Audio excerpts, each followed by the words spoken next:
Today on the podcast, I introduce you to one of the most dangerous races in the world. Fun fact, it's not on four wheels.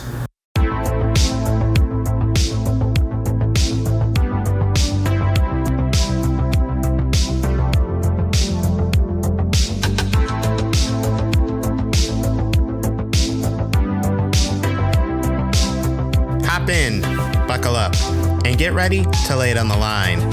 This is Not Speeding, Just Qualifying, a podcast that's just as fast as it sounds. Everybody, I'm David Lawrence, and welcome to an all-new episode of the Not Speeding, Just Qualifying podcast. I appreciate you for joining me today. Before I get started, make sure your qualifying setup is all dialed in. Hit that subscribe button on our YouTube channel, or search Not Speeding, Just Qualifying in the podcast section of the YouTube Music app to subscribe to us today. Let's get up to speed, as always, with our in-lap segment. As you know, last weekend was the biggest day in motorsports, so let's recap it in kind. Sector 1, let's start in Europe. Lando Norris from pole wins the Monaco Grand Prix. The first for him, the first for McLaren since Lewis Hamilton in 2008. Charles Leclerc stayed close to Lando throughout the race, but Monaco is Monaco, and was unable to get around Lando. He settled for second with Oscar Piastri rounding out the podium. Piastri keeps his championship lead, but it's down to 3 points as this Formula One circus heads for Barcelona and the Spanish Grand Prix. Let's also show some love to our two-wheel friends at MotoGP with the British Grand Prix at Silverstone. A wild and crazy race which saw both Marquez brothers fall on the initial start, were given a mulligan when the race was red flagged due to oil on the course. On the second start, Alex led early before he fell down the order. He eventually finished 5th. Yamaha led early with Fabio Quartararo and Jack Miller first and second before Miller's pace fell off. Quartararo kept the pace and had a 6-second lead when he suffered a mechanical problem mid-race, taking him out. Next man up, Marco Bezzecchi, who himself came from 10th on the grid and pulled away after regaining the lead from Quartararo's failures to score he and Aprilia's first win of the season. Johan Zarco's second gives him back-to-back podiums after his win last time out, and Marc Marquez rode through the field from 9th after going off track early. He would finish 3rd and increase his points lead ahead of the next round of the championship, the Aragon Grand Prix. To Sector 2, to America's Heartland, the 109th running of the Indianapolis 500. In the coldest race since 1992 and the 4th coldest race ever, the mistakes came early and often. From Scott McLaughlin crashing on the pace lap trying to warm up his tires, Marco Andretti crashing in turn 1 on the first green flag lap of the race, Rinus VeeKay crashing on pit road, and Kyle Larson's quest for the double ending on a wreck in lap 92. A lengthy green flag run in the second half of the race saw some unusual suspects up front. Connor Daly from Yukos Hollinger, David Malukas of AJ Foyt Racing, and one-off Ryan Hunter-Ray in the catbird seat with Ryan Reinbold Cusick Motorsport for a while. But as the race panned towards its conclusion, the familiar faces emerged. 2022 winner Marcus Ericsson and 3-time series champ Alex Palou. It would be Palou making the winning pass on Ericsson with 14 laps to go.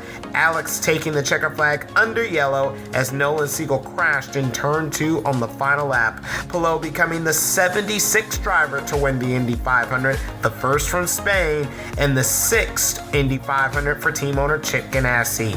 As for Ericsson, as if he wasn't disappointed by his runner finish, there will be insult to injury, his car failing post-race tech inspection, stripping him of his runner-up finish, which now goes to David Malukas. Pato Award inherits 3rd.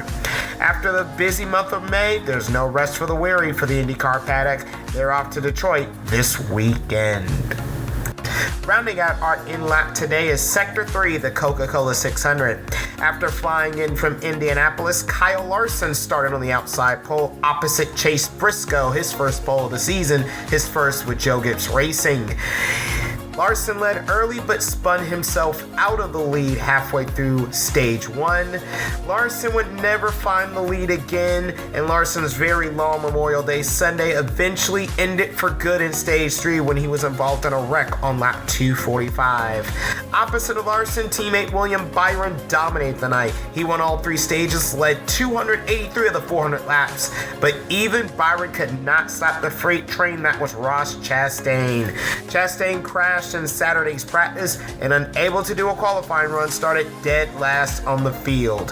Chastain's worst of first journey was complete when he led during the pit stop sequence at lap 348. Chastain would finish his journey for good when he passed Byron under green with 6 laps to go. The final stint of the race going 87 laps caution-free. For Chastain, his 6th career win, his first in a NASCAR crown jewel. More importantly, this win guarantees Chastain a return to the playoffs, which he missed in 2024. NASCAR now moves from the Queen City to the Music City. Nashville Super Speedway next up. That completes our in-lap segment today, going around the world recapping the major talking points of motorsports. We're getting very hot on today's Hot Lap. I hinted at two-wheel motorcycle action as we recapped MotoGP. Now we delve further into the two-wheel world as we explore one of the biggest motorcycle racing events on the planet. Come with me now. Take a trip to the Isle of Man. David, where is the Isle of Man? Brilliant question. The Isle of Man is a small island in the Irish Sea, smack dab in between Ireland and Great Britain. It's only 222 square miles in area, and nearly 85,000 people call this island home as of 2024. Interestingly enough, though, the island has the 9th highest GDP per capita when measured by the Purchase Power Parity Index. This puts the island equal with the Cayman Islands, and here's one for you, the United States of America. That's right, this little unknown island in the British Isles is equal in value with that of the richest nation on earth. Wow. But this island's calling card is its annual motor racing festival that takes place in late May and early June. This is the Isle of Man Tourist Trophy, and this race festival has been going on for well over a century. The Tourist Trophy traces its roots back to 1905 with the running of the Gordon Bennett car trials held on a 52-mile loop around the island. And you guys thought the Nürburgring or Pescara was long. The following year, the first bike race was held the day after the car race on the exact layout. After the race, though, the layout was deemed too dangerous for bikes, and by early 1907, a new idea was pitched as a replacement. It will remain a motorcycle, or motorbike, as others call it, race with 2 classes categorized by engine design, one for single cylinders and one for twin cylinder bikes. The race was held in May 1907 and was known as the Autocycle Tourist Trophy, a title the race has carried all the way to this very day.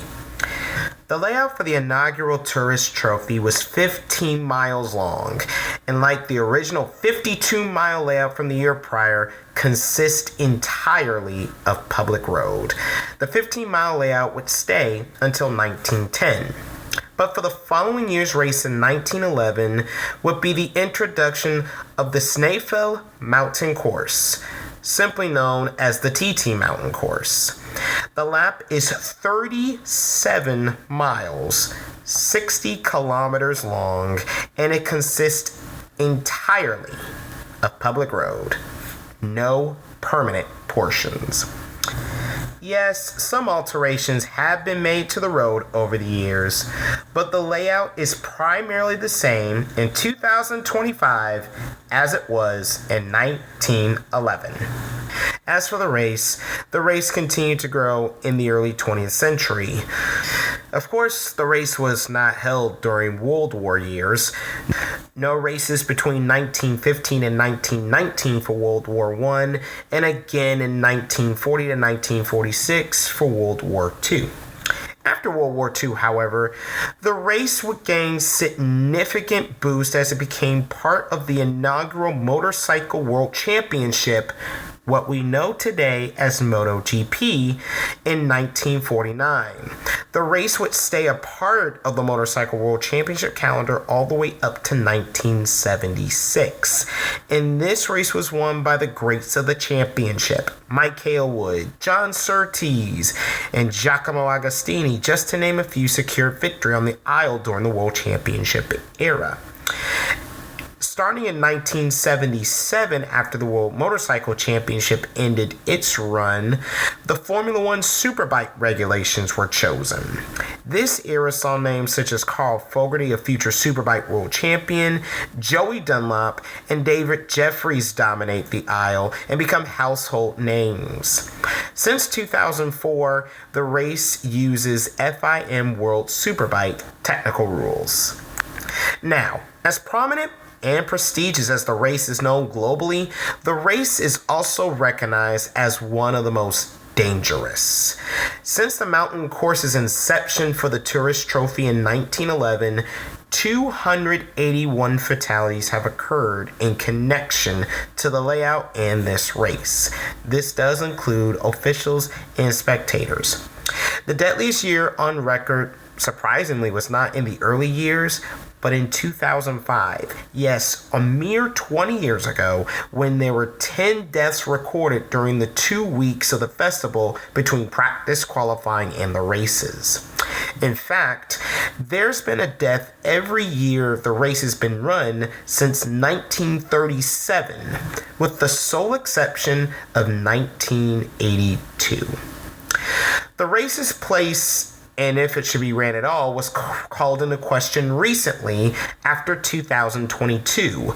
Significant because this was the first time the race was run after being canceled the previous 2 years due to the COVID pandemic. 5 competitors died during the festival in 2022. A 6th was succumbed to their injuries that they suffered from the festival 4 months later. The 6 deaths from 2022 made it the deadliest for competitors at the Isle of Man in over 50 years. I can already hear you guys lining up the question. David, if the race is so dangerous, why do they keep running it? I'm glad you asked. There's 3 key reasons why the race still exists today. The first reason is, simply put, racing is dangerous and always will be. The government and the organizing body ACU Events Limited continue to make safety improvements to reduce the risk of death for both riders and spectators, but the racers that come to the aisle and race understand and know what they are signing up for. This is a perfect segue to the second reason the race marches on. The Isle of Man TT is a throwback to the original roots of motor racing.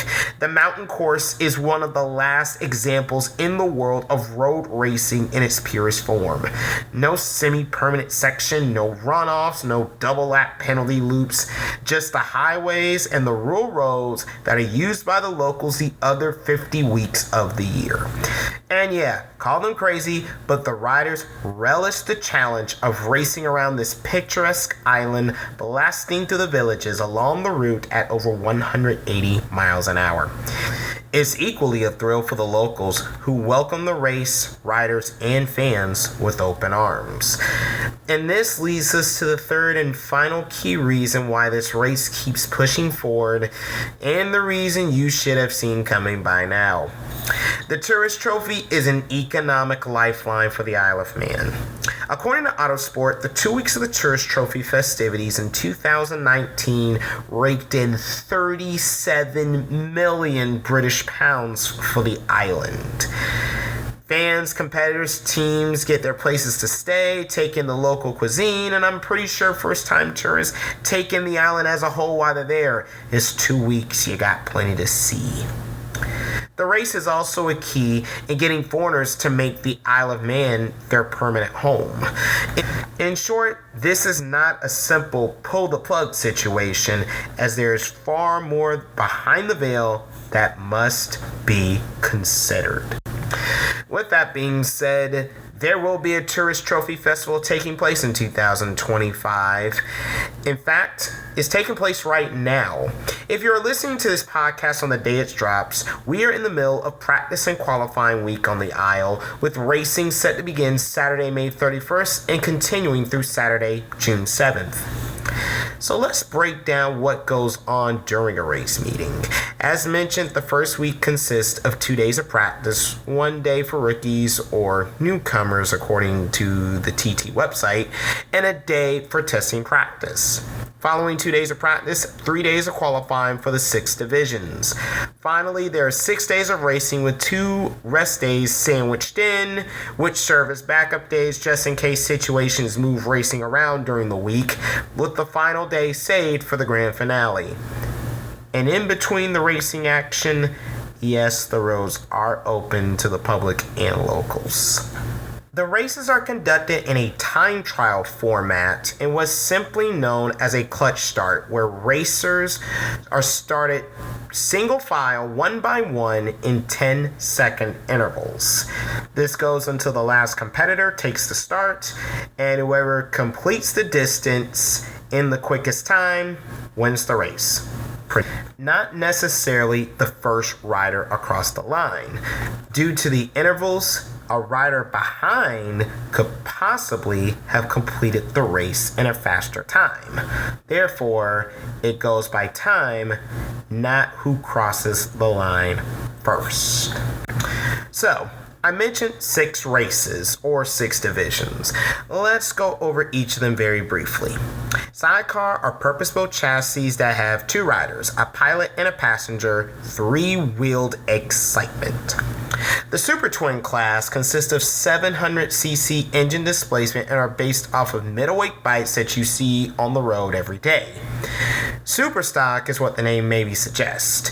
Production sport bikes with engine displacement of 1000cc, and they are heavily restricted to resemble the bikes you buy off the showroom floor. Super Sport are lightweight, heavily modified bikes that consist of either 600cc displacement 4 cylinders or 675cc displacement 3-cylinder engines. And Superbikes are race bikes that originate from road-going bikes that have 1000cc engine displacement. The Superbikes have their own race, and then they're used again for the Blue Ribbon event of Race Week, the Senior TT. This is the race everyone wants to win, and it's the fastest race of the week. It's also one of the longest motorcycle races in the world in terms of time and distance for a motorcycle rider solo. While 6 laps may not seem like a lot or a long race, I need to remind you the lap is 37.7 miles long. When you do the math, that brings you out to 226 miles or 364 kilometers. That's about the length of 3 MotoGP rounds and a sprint race. The race takes you anywhere from an hour 50 to 2 hours on average to complete, with an average lap time in the range of 17 to 18 minutes. But the thrill, the glory, and the check for a racer here is all worth it. Now, let me introduce you briefly to a few of the daredevils that will be taking on the challenge of the Isle of Man TT Festival. Some very big names in this world, I should note, and if they don't sound very familiar to you, that's understandable. I'm going to try and give you a little bit of a brief introduction of each of these 4 guys. First up is John McGuinness, the winningest rider in the Senior TT race with 7 wins and in contention to win an 8th during this year's festival. His 23 total wins rank him 3rd all time in festival history. The 53-year-old Englishman, set for his 27th TT festival, looks to add to his amazing legacy on the island. If you were at Daytona Bike Week for the Daytona 200, you were introduced to this next rider as he made his Daytona debut.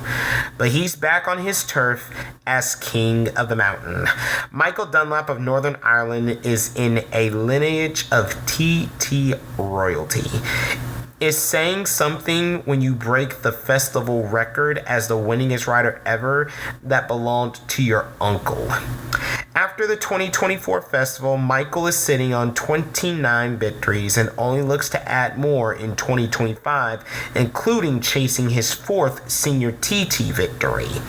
As he approaches his 17th festival, it says something about your ability when you have the chance to average 2 wins per festival over the course of your career. Even now, Michael will tell you his record is under threat and he only has to look over his shoulder. English rider Peter Hickman is making a case to become the next king. At age 38 and in his 10th festival, Hickman is racking up the trophies. The veteran of the British Superbike Championship has earned 14 wins on the Isle and has won the Senior TT 3 times as well. He's looking to rebound after retiring from the big race last year. At least his week started off with a win in the Superbike race. Lastly, let's talk about last year's breakout star from the festival. Enter 29-year-old Davy Todd. The Englishman is the defending senior TT champion, and the youngster also added a victory in the Superstock race, in addition to being awarded the Joey Dunlop Trophy for his performance across both senior and Superbike TT races. The latter he finished second. Not a bad run, kid. After taking his lumps and learning the ropes of the island in the pre-COVID races, Todd was a podium finisher in 2022, and his races looked very promising, even if his results from 22 and 23 don't fully represent it. If he builds on his success from 2024 at this year's festival, all I can say is look out, because this kid will be around for quite a while. Well, there you have it. A little bit of a primer as race week is about to get underway over on the Isle of Man. Sidecar, Super Sport, Super Twin, and Superstock all have 2 races apiece during race week, while there's only 1 Superbike race, and that's because the Superbikes are also used for the main event Senior TT. If you have listened to this podcast, and by chance I've piqued your interest and you want to watch this action as it happens, the Isle of Man TT Festival has its own streaming service, fittingly titled TT Plus. For a one-time fee of $30.99, you get full uninterrupted access of all sessions, on-demand video access, the ability to watch on multiple devices, and more.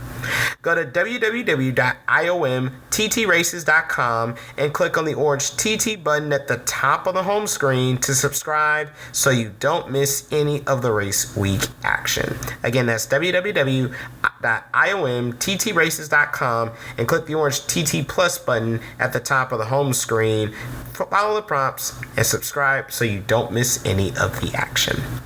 Again, hopefully this was a suitable synopsis of the event for you, but even I can admit I cannot do this event justice. You just got to go to the Isle and experience it for yourself. If not, YouTube has plenty of examples of this race you can find, and those videos will show this festival is truly timeless and why its continuation, despite its dangers, is oh so special. Before we leave you on today, here comes your Outlap preview of the upcoming motorsports weekend, and here in the US at least, where you can watch all the action. GT World Challenge Australia is at Queensland Raceway Saturday and Sunday. Stream all the action on the GT World YouTube channel. GT World Challenge Asia is also in action there at Buriram International Circuit in Thailand. Catch all the action Saturday and Sunday. Stream it on GT World YouTube. Formula E is in China for the Shanghai E-Prix, another double header for the stars of Formula E. You can catch all the action Saturday and Sunday on the Roku channel. The GT World Challenge Europe is back in action, the second round of the Endurance Cup at the Autodromo Nazionale di Monza. Catch all the action Sunday, stream it on the GT World YouTube channel. God bless the GT World admins. Boy, y'all got a busy weekend. Formula One is in Barcelona for the Spanish Grand Prix, the third leg of the second triple header of the season. Catch the race action Sunday on ESPN2. Formula 2 and Formula 3 are also in action this weekend. You can stream those races on ESPN+. AMA Pro Motocross is in Hangtown for round 2 of the Pro Motocross Championship. Stream all the action live Saturday exclusively on Peacock. Moto America is at Road America this weekend. Watch the action on Motorsport 1. Stream it on Moto America Live Plus. And select races will stream on YouTube throughout the weekend. The IMSA WeatherTech Sports Car Championship and the NTT IndyCar Series are ready to rip up the streets of downtown Detroit for the Detroit Grand Prix. Catch the IMSA WeatherTech Championship Saturday live on Peacock, and the IndyCar race you can catch Sunday live on Fox. And finally, NASCAR is in Nashville for a triple header weekend. Craftsman Trucks you can catch Friday night on FS1. The Xfinity Series, catch it Saturday on the CW. And for the Cup Series, stream them Sunday night on Amazon Prime Video. All right, family. Thank you for tuning in and listening to today's episode. Are you listening and have a topic or series you want us to cover on the show? Drop a comment on any of our episodes and let us know. You can also reach out to us by email at dalmotorsports@gmail.com. The email address again, dalmotorsports@gmail.com. We would love to hear from you. We also would love for you to connect with us on social media. Blue Sky, X, Instagram, and TikTok. We're all at the handle NSJQ Podcast. Subscribe to our show so you don't miss whenever we drop new content for the pod. Also, like and share our stuff. The more you like and share, the more YouTube will start recommending our episodes to others. Lastly, if you want to follow me on my personal social media handles, links to those will be in the description box to this episode. I will talk to you next time for another episode of the Not Speeding, Just Qualifying podcast. Until then, I'm David Lawrence. Always remember, you're not living life to the fullest until you're going flat out. So long, everyone.